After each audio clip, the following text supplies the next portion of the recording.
Magandang araw kaibigan. Ako nga pala si DJ B ng Barangay Inspiring Stories. At ito ang ating kwento. Dalawa ang anak ni Edel. Ang lahat ng mga ito ay parehong mga nag-aaral pa sa elementarya. Kaya naman todo kahit siya sa pagtatrabaho. Isa siyang lady guard sa subdivision. Naiiwan naman kasi niya ang mga anak dahil disiplinado na ito kahit sa murang edad pa lamang. Wala naman siyang katuwang sa buhay dahil matagal na rin silang iniwan ng dating asawa. Sumama na ito sa ibang babae at talaga namang mahal nito ang kalaguyo kesa sa kanila na tunay nitong pamilya. Kaya pati ang sarili nilang mga anak ay napapabayaan na rin ito. Nung hindi man ito abutan sila ng sustento o kahit bisitahin man lamang para alamin ang kalagayan ng mga bata. Kaya ito siya, kahit nag-iisa sa pagtataguyod sa mga anak, ay pinipilit niyang magpakatatag. Sinisipagan naman siya sa pagtatrabaho dahil parehong matatalino ang mga anak niya. Palagi itong nagkakaroon ng mataas na honor. Dito niya napagtanto na hindi man siya pinalad sa asawa, pinalad naman siya pagdating sa mga supling. Kaya nga kahit subsub siya sa overtime ay pinapatos pa rin niya ito para lang mapunan ng sapat na baon ng mga anak. Tuwing gabi na siya umuwi sa kanila kapag meron ng pumapalit sa kanya.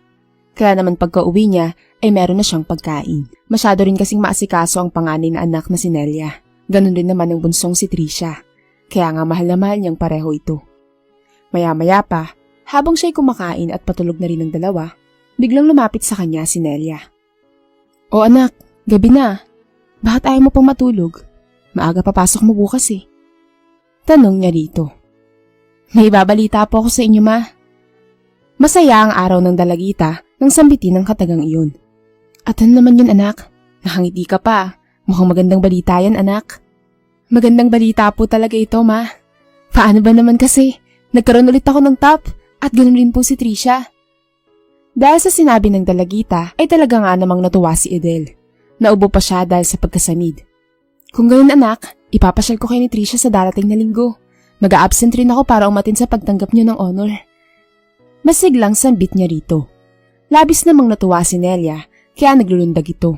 Kung gising pamarahe si Tricia ng sandaling iyon ay baka mabingi sila sa sigaw nito. Iskandalosa pa naman ito kapag sobrang saya. Pero masaya si Edel kapag nasisilayang maligaya ang mga anak. Ayaw niya kasing makikitang malungkot ang mga ito kaya nga nagsasakripisyo siya para sa mga ito.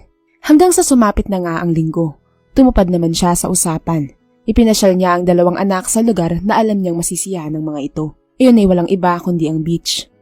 Isang araw lamang silang nagrenta ng cottage roon dahil may pasok pa ang mga ito kinabukasan. Labis na nabusog ang kanyang mga mata dahil sa nakikitang kagandahan ng kapaligiran, lalong-lalo na ang pagtatampisaw ng mga anak sa dagat. Bigla siyang napangiti at nagwika sa kanyang sarili. "Natutuwa ako para sa kanila dahil kahit nawala ang kanilang tatay, napapasaya ko pa rin sila." Gabi na silang nakauwi. Walang ibang bukang bibig ang mga anak kundi ang masasayang experience sa beach na kanilang pinasyalan. Isang araw, habang siya ay nasa guardhouse at oras na ng duty niya, nagulat siya nang makita ang sasakyan ng kabit ng kanyang asawa na pumasok sa subdivision na kanyang binabantayan. Ni hindi man lang ito huminto. Kadalasan kasi, kapag hindi naman taga-subdivision ng mga sasakyang pumapasok, sinisingil niya ito ng 5 hanggang 10 piso. Nakalagay naman yung mga babayaran sa tarpaulin na nakakabit sa gate. Pero itong kabit niya ay pumasok agad. Sa isip-isip niya ay sisingilin niya na lamang ito kapag lalabas na. Hanggang sa sumapit na nga ang sandaling iyon. Lumabas siya ng guardhouse at ikinumpas ang kamay para huminto ang kotse. Huminto naman ito, ngunit padabog itong lumabas at siya ay nilapitan. "Hoy! Impaktita! Ano mo problema mo, ha? Bakit mo ako pinapahinto? At teka, dito ka pala nagtatrabaho, ah?" Wika ni Jocelyn. Jocelyn, pinapahinto lang kita para singilin. Tagalabas ka at dapat magbayad ka ng 10 piso. Mapapagalitan ako ng homeowner kapag hindi kang ginawa." Rason niya rito. Ganun ba? Okay, sige, noted. Nakakaawa ka naman kung matatanggal ka pa sa trabaho. Iniwanan ka na nga ng asawa mo, tapos mawawalan ka pa ng trabaho. O ito, 10 piso, salahin mo, ah. Agad nitong ibinato ang barya. At dahil ganun ang ginawa nito, ay tumama ito sa mukha ni Edel. Palagay pa nga niya ay nagtamo siya ng black eye dahil sa ilalim ng mga mata siya tinamaan. Natawa na lamang sa kanya si Jocelyn. Agad na itong pumasok sa sasakyan at pinaandar na ito palayo. Samantalang si Edel ay tahimik lamang na dinampot ang barya. Pinipigilan na lamang niya ang sarili na sumiklab sa galit. Ayaw niyang matanggalan ng trabaho dahil sa napagdala lamang siya sa emosyon. Nang makauwi na nga siya sa kanila, nausisa ng anak na si Trisha kung saan nanggaling yung maliit na pasa sa ilalim ng mata niya. Sa pader, anak. Nahilo kasi ako kaya ako naumpog. Tila hindi naman naniwala ang bata sa kanyang idinahilan. Niloko mo naman ako, May. Imposible po yun. Dahil hindi ka pong magkakaganyan sa umpog lang. Pwede po, mabukulan sa noo. Pero imposible namang sa ilalim ng mata. Hindi po yan matatamaan ng isang patag na pader. Ma, saan po ba talaga nanggaling yan? Muling usisa ng 8 taong gulang na anak. Pagbabakasaan niyo ang labis na pag-aalala sa kanya, sobrang pagmamalasakit nito. Nako, huwag mo na itong itindihin, anak. Paniwalaan mo naman ang mama. Ang dapat na isipin mo ay dapat maaga kang magising bukas. Mabuti pa ang ate mo nakatulog na. Ikaw na lang ang gising. Kaya matulog ka na rin. Bukas ay tatanggap ka pa ng award. Dadalo ako at ganun din si ate mo. Matulog ka na, ah. Pumasok ka na sa kwarto mo. Good night, anak. Good night rin, mama. Nang mag-isa na lamang ulit si Edel, ay napabuntong hininga siya. Sa talino ba naman ng anak ay di niya magawang itago ang kanyang pagsisinungaling. Kinabukasan, maaga siyang nagtungo sa eskwelahan. Puro papuri ang natatanggap niya sa mga kapwa niya parents dahil sa angking talino ng mga anak. Kaya naman kahit papaano ay nawala ang galit niya kay Jocelyn at napalitan ito ng saya. Sa sumunod na araw, ang asawa naman niya ang nagpunta sa subdivision.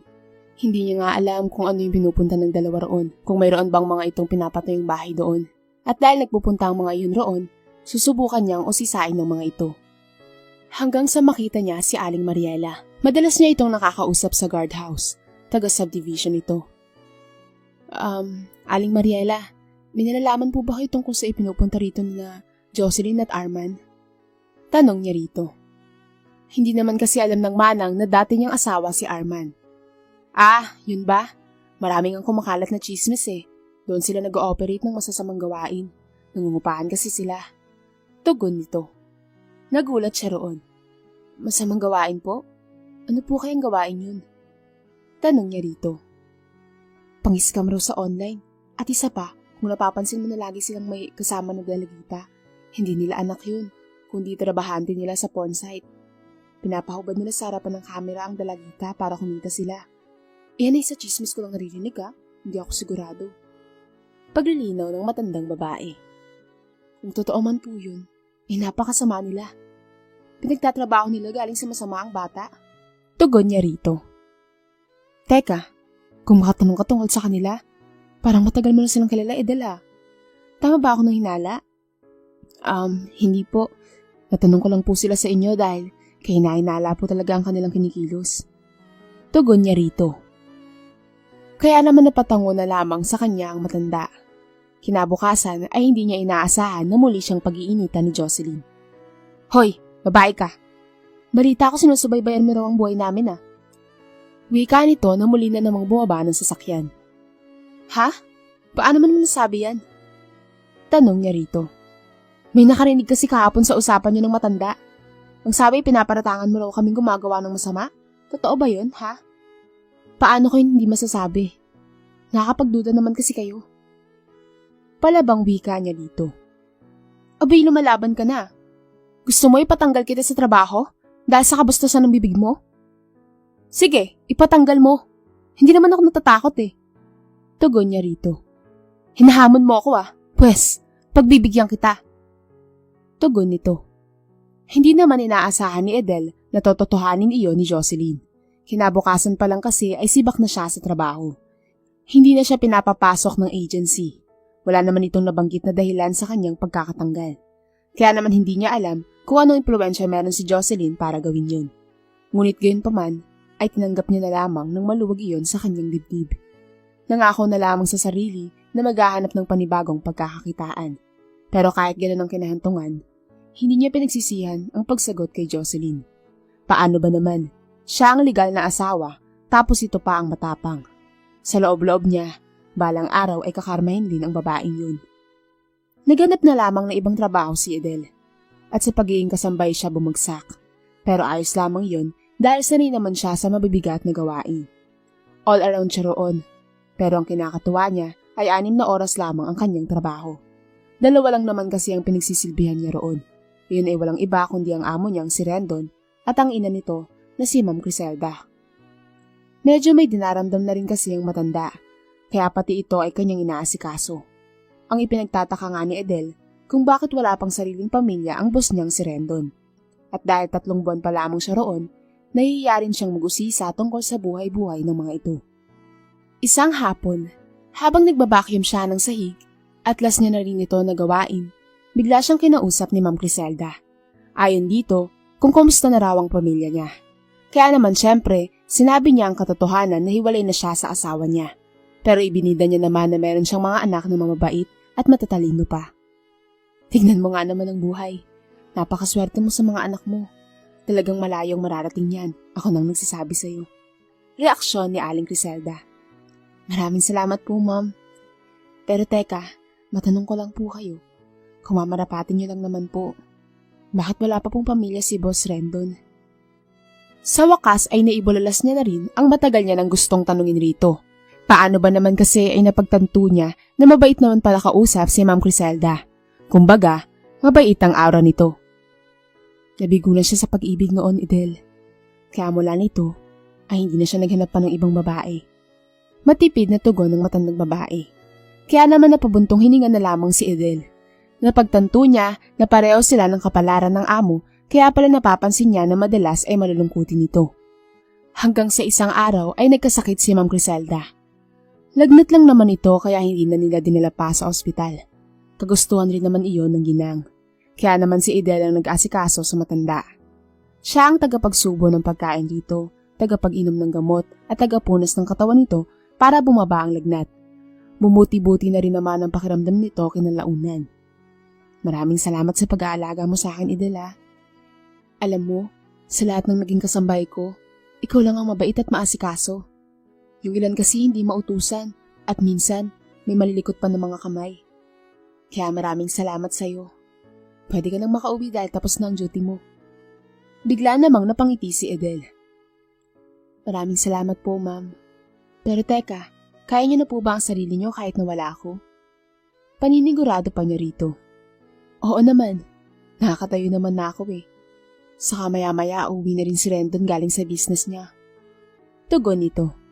Sige po ma'am, mag-iingat na lang po kayo dito . Agad nang nag-ayos ang babae para umuwi na. Pero hindi niya inaasahan, nakakauwi lang rin ng boss niya na si Rendon. Umusina ang sasakyan nito, kaya naman pinagbuksan niya ito. Maraming salamat, Edel. Kamusta na si mama? Ayos na po siya. Bumaba na po ang lagnat niya kahit papaano. Tugon niya rito. At sa kauna-unahang pagkakataon ay nasilayan niya nang umiti ang kanyang bossing. Maasahan ka talaga. Hindi ako nagsisi na ikaw ang hinard ko. Teka, may ibibigay ako sa'yo. Payag nito at may kinukuha pa sa pitaka nito. Hindi nagtagal ay inabot na nito sa kanya ang 3,000 piso. Wow, para saan po to, boss? Ito po ba ang sweldo ko? Malayo pa naman yun eh. Sa kinsenas pa. Wika niya rito. Hindi yan sweldo, Edel. Pasasalamat ko lang yan dahil sa pag-aalaga mo ng mabuti kay mama. Dahil sa nakikita ko sa'yo, ay alam kong magtatagal ka rito. Siya nga pala. Sabihin mo kung nabibigatan ka sa ibang trabaho na nakaatas sa'yo pwede ko naman yung bawasan. Ako, wala pong mahirap sa trabaho ko, sir. Magagaan lang po pala. Tapos, may ikling oras pa. Kaya wala po akong problema sa trabaho ko. Dahil sa inihayag niya ay muli niyang napangiti ang kanyang boss. Hindi na ito nagsalita pa kaya nagpaalam na siya na uuwi na. Nang nasa bahay na siya, hindi niya batid kung bakit patuloy na sumasagi sa kanyang isipan si Rendon. Natapos niya na ang mga pelikula na pinapanood niya, ay ito pa rin ang tanging laman ng kanyang isipan. Hindi niya ito malimut-limutan, lalo na ang mga ngiti nito. Hindi niya nga masyadong inintindi ang mga palabas na pinanood dahil dito. Biglang nangamba si Edel at napatanong sa kanyang sarili. Hindi kaya umiibig na siya sa kanyang bossing? Ang sabi ng isip niya ay wag naman sana. Dahil ayaw niya munang pumasok sa isang relasyon o di kaya ay merong iniintindi. Ang gusto niya ay ang mga anak na lang ang pagtuunan niya ng pansin. Habang tumatagal ay palalim ng palalim ang pagtingin ni Edel kay Rendon. Hanggang isang hapon, nasilayan niya ang boss na nakaupo sa balcony. Tila may malalim itong iniisip. Gusto niya sanang wag na lamang itong istorbohin Ngunit parang may nag-uudyok sa kanya na kausapin ito. Agad niya itong nilapitan. Sir, gusto niyo po ba na ipagtimpla ko kayo ng kape o kaya ng juice? Nagtanong siya ng ganoon para naman hindi halatang iniistorbo niya ito. Agad namang napalingon sa kanya ang lalaki habang nagsasabi, "Juice na lang, Edel. Nainitan kasi ako ngayon eh." Kaya naman napatango na lamang siya at nagtimpla nga nito. At nang pagbalik niya para abutin ng juice, may pinakausap sa kanya ang amo niyang ito. "Pwede bang samahan mo muna ako dito? At mag-usap tayo? Hindi ba't wala ka namang ibang gagawin?" "Apo sir, sa katunayan nga po niyan, pauwi na rin po ako eh." Tugon niya rito. "Kung ganun, magkwentuhan muna tayo. Para naman matanggal ang kalungkutan kong ito." Pahayag ng lalaki. Kaya naman nagtaka si Edel. "Malungkot kayo, sir? At bakit po?" Dahil dito, sinabi nito na ganun nga. Hindi pa rin ito matanggap ang pagkakahiwalay nila ng dating nobya. Sa loob raw ng 10 taon ay parang sugat raw na lumalalim ang kanyang nararamdaman. Naunawaan naman iyon ni Edel at kahit siya ay kinuwento na rin dito ang pagkakahiwalay sa asawa. Ang sabi naman ni Rendon ay may habol raw siya sapagkat kasal pa sila. Ngunit ang sabi naman niya, ayaw niya nang maghabol sa isang tao na sinusuka na siya. Pangit ang maghabol. Dahil anya, wala iyon sa kanyang bokabularyo. Ang gusto niya nalang gawin ay ang hulihin ito sa akto sa ginagawa nilang iligal. Malakas kasi ang kutob niya na yung bata na nakikita niya na laging kasama ng kalaguyo nito ay pinaghubad nila sa harap ng kamera upang ibenta sa mga manyakis na kliyente galing sa ibang bansa. At nangi-scam pa sila ng mga tao sa internet para makakuha lang ng pera. Lalo na't naniniwala siya sa kasabihang kapag walang usok ay walang nagsisiga. Kaya sa kanyang ikunento, merong binanggit sa kanya si Rendon. "Sabihin mo kung anong pangalan ng asawa mo at ng kabit niya. Papaimbestigahan ko sila sa mga pulis para naman malaman na natin ang totoo." "Talaga po, sir? Papaimbestigahan niyo po?" "Dapat lang po dahil sobra na akong naaawa sa bata." Sambit ni Edel at ibinigay niya na nga ang mga impormasyon to. "Oo, talagang papaimbestigahan ko. Kahit nga sa kwento mo at di ko naman kaano-ano yung dalagita, ay talagang naaawa ko sa kanya. At ayaw ko na rin may maloloko ng mga tao sa online. Dapat lang napagbayaran nila yun." Tugon ng lalaki. Mula nang mag-usap sila ng sarilinan, ay talaga nga namang naglapit ang kanilang mga loob. Napapansin naman ni Edel na palagi nang tumatawa si Rendon kapag kinakausap niya to. Para bang masaya rin ito na nagkukantuhan sila.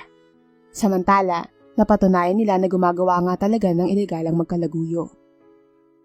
Ayon sa mga pulis, hindi lang pala ang batang babae ang pinapahubad sa kamera upang pagkakitaan. Maski pala yung magkalaguyo na ito ay ginagawa rin ng ganong bagay. Ginamit naman ni Edel ang pagkakataon na yun para ianal na ang kasal nila ng dating asawa. Hanggang sa ganap na nga silang magkahiwalay na. Mula noon ay wala na siyang balita sa dating asawa dahil hindi niya na ito dinadalaw sa bilangguan. At kahit ang kanilang mga anak ay hindi na rin pinupunta nito. Matindi rin kasi ang galit nila sa ama dahil iniwanan sila noon. Pero dumating ang hindi inaasahan, kung saan ay nilooban sila ng mga magnanakaw sa tahanan ni Rendon. Wala noon ng lalaki dahil nasa opisina siya nito. 3 kalalakihan ang nakapasok sa bahay. Mabuti na lang ay pinoprotektahan talaga ni Edel si Aling Criselda. Nagtungo sila sa isang sekretong kwarto para di matunton ng masasamang tao. At pagkatapos nito ay tumawag ng pulis si Edel. Mabuti na lamang, wala pang 20 minutos ay nagsidatingan na ang mga ito. Nagpalitan pa nga sila ng mga putok. Sa huli ay napatay ng mga pulis ang 3, kaya laking pasasalamat nila sa Diyos dahil ligtas silang 2. Nang malaman yun ni Rendon ay labis itong nag-alala para sa kanilang 2. Nagpapasalamat ito ng sobra sa babae dahil kung hindi dahil sa kanya, baka nalagay na sa peligro ang buhay ng ina. Ang sabi naman ni Edel, ginagawa niya lamang ang tungkulin sa loob ng bahay. Kaya lalong napahanga sa kanya si Rendon. Sa mga sumunod pa na araw ay niligawan siya ni Rendon. Siyempre, nagpakipot muna siya ng ilang buwan bago niya ito sinagot. Hindi naman tutol si Aling Criselda sa kanilang relasyon, lalo na't boto naman talaga ito para kay Edel. Hindi nagtagal ay nagpakasal na silang 2 at naging ganap ng mag-asawa. Masayang-masaya naman ang kanyang 2 anak dahil nagkaroon na sila ng panibagong tatay na responsable at napakabait pa. Mas dama pa nila ang pagmamahal nito kumpara sa kanilang totoong ama.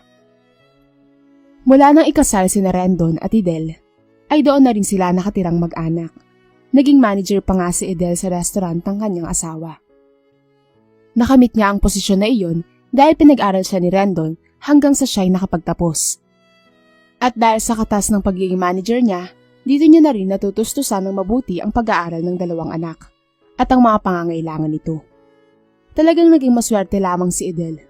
Labis siyang nagpapasalamat sa Diyos dahil napadpad siya sa isang kagaya ni Rendon. Ito kasi ang nagturo sa kanya kung paano maging matagumpay sa buhay. At higit sa lahat, ay ito rin ang taong nagturo sa kanya upang umibig ng wagas at totoo.